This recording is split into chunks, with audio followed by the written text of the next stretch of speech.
सबसे अच्छे दिन मेरे लिए आ गए हैं। जापान के एक व्यक्ति ने पीएम मोदी को देखकर कहा है कि मेरे अच्छे दिन आ गए हैं। ये बयान सिर्फ एक व्यक्ति का नहीं है, बल्कि अमेरिका की गुंडागर्दी के बीच पूरे जापान का भी यही सोचना है। पीएम मोदी के जापान पहुंचते ही जापान की सरकार ने भारत और अमेरिका को लेकर ऐसा ऐलान कर दिया, जिसे देखकर आपको पीएम मोदी की ताकत का अंदाजा हो जाएगा। भारत के आत्मसम्मान के लिए पीएम मोदी को अमेरिका से भिड़ता देख जापान ने भी वो फैसला ले लिया जो आने वाले समय में कई और देश भी ले सकते हैं। अमेरिका जो चीज जापान को धमकी देकर छीनना चाहता था, वही चीज जापान ने भारत को देने का ऐलान कर दिया है। ये घटना बहुत बड़ी है। वीडियो देखकर भारतीय लोगों का सीना गर्व से चौड़ा हो जाएगा। पीएम मोदी के टोक्यो पहुंचते ही जापान ने अमेरिका को बहुत बड़ा झटका दे दिया। दरअसल जापान ने अमेरिका के साथ की गई अपनी ट्रेड डील पर बहुत बड़ा फैसला लिया है। पीएम मोदी के आने से एक दिन पहले ही जापान ने ऐलान किया कि वो अमेरिका में अपने ट्रेड नेगोशिएटर्स को फिलहाल नहीं भेजेगा। यानी हाल ही में जापान ने अमेरिका के साथ जो ट्रेड डील की थी वो मुश्किल में फंस गई है।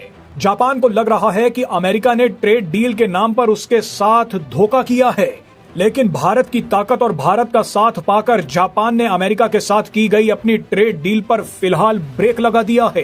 डोनाल्ड ट्रंप ने ट्रेड डील की जैसी धमकी भारत को दी थी, वैसी ही धमकी उन्होंने कई देशों को दी।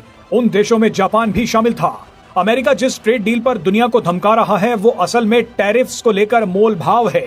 अमेरिका हर देश से जबरदस्ती कर रहा है कि तुम हमारे सामान पर इतना टैरिफ लगाओ, हम तुम्हारे सामान पर इतना टैरिफ लगाएंगे। अमेरिका कई देशों को यह भी बोल रहा है कि अगर टैरिफ्स में छूट चाहिए तो अमेरिका में निवेश करो, अपने बाजारों में अमेरिका का सामान बेचो। भारत ने तो ये साफ करने से मना कर दिया था, लेकिन कई देशों ने हथियार डाल दिए थे। जापान उन्हीं में से एक देश था जिसने डोनाल्ड ट्रंप से डरते हुए अमेरिका के साथ ट्रेड डील करने में बहुत जल्दबाजी दिखा दी। भारत जिस तरह से अमेरिका की पक्षपाती ट्रेड डील और टैरिफ से लड़ रहा है, उसे देखकर अब जापान को भी लग रहा है कि हमें भी थोड़ा बहुत लड़ लेना चाहिए था। लड़ना नहीं तो कम से कम गलत को गलत तो कह देना ही चाहिए था। ऐसे में जापान ने एक बड़ा बयान देते हुए कहा है कि हमने अमेरिका के साथ टैरिफ मोल भाव पर जो ट्रेड डील साइन की थी, उसमें अमेरिका कुछ गड़बड़ कर रहा है। इसी गड़बड़ को सुलझाने के लिए जापान के ट्रेड नेगोशिएटर्स की एक टीम अमेरिका जाने वाली थी, लेकिन जापान की इस टीम ने अपनी यात्रा को कैंसिल कर दिया। इसका सीधा मतलब यह है कि जापान ने अमेरिका के साथ अपनी ट्रेड डील को भी अटका दिया है और ट्रेड डील पर विवादों को सुलझाने के लिए जो टीम जाने वाली थी उसे भी अमेरिका जाने से रोक दिया है। डोनाल्ड ट्रंप ने जापान पर दबाव बनाया था कि वो अमेरिका में 550 अरब डॉलर का निवेश करे। अमेरिका तो इस मुनाफे का 90% हिस्सा भी जापान से लेना चाहता था। अगर ये डील पूरी तरह से फाइनल हो जाती तो जापान के निर्यात में भारी गिरावट आती, जापान को काफी नुकसान होता। मगर पहले तो जापान ने डर के मारे डील पर साइन कर दिया, लेकिन भारत की ताकत देखकर जापान ने अब पलटी मार ली है। जापान ने कहा है कि अमेरिका में निवेश पर बाद में बात करेंगे, लेकिन हम पहले पीएम मोदी की यात्रा के दौरान भारत में 68 अरब डॉलर के निजी निवेश की बात कर रहे हैं। जापान की करेंसी में 68 अरब डॉलर का मतलब 10 ट्रिलियन येन है।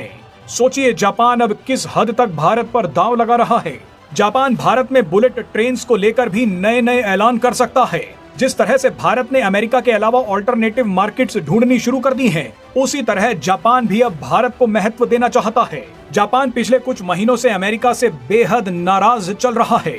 जापान ने कुछ समय पहले अमेरिका के साथ होने वाली अपनी 2+2 मीटिंग को भी कैंसिल कर दिया था। इसके अलावा जब अमेरिका ने ईरान पर हमला किया तब भी जापान ने खुलकर अमेरिका का साथ नहीं दिया। बहरहाल भारत की ताकत को देख जापान ने जो हिम्मत दिखाई है वो दूसरे देशों में भी अब फैल सकती है।